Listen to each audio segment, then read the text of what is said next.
the main message of the speech was that we've really reached a tipping point, whereas in the past, companies started engaging with sustainability because they were concerned about regulatory risks or governmental threats. What we're now seeing are increasingly companies getting involved in sustainable actions because they realise that there are returns to be made, that this actually can help their bottom line. So whether it's companies who are investing in more environmentally friendly practices because they realise that this is a cost saving if they are more efficient. Walmart is predicted to be saving $150 million every year just in Canada due to energy efficiencies, or whether it's companies seeing new opportunities of spaces to enter that deliver returns which are environmental spaces, meeting the demands of consumers who want sustainable or green products, meeting the demands of governments where they've put an agenda for being more environmental, like China, for example. What we're seeing are more cases of companies investing in sustainability, not just to do the right thing, but because they also want to make a financial return. Do you think the awareness of sustainability has a benefit of the credit crunch? I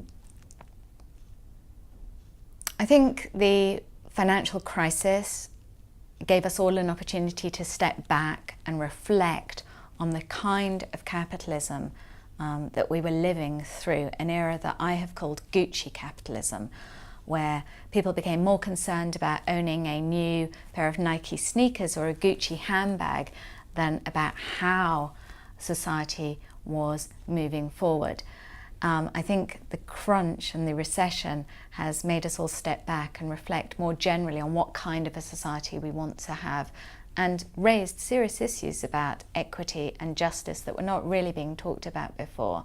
Sustainability falls into that wider mix of issues, and because acting sustainably can also mean using products for longer, recycling, investing in energy savings, being less wasteful, there is a real opportunity now in many ways to embrace sustainability more generally.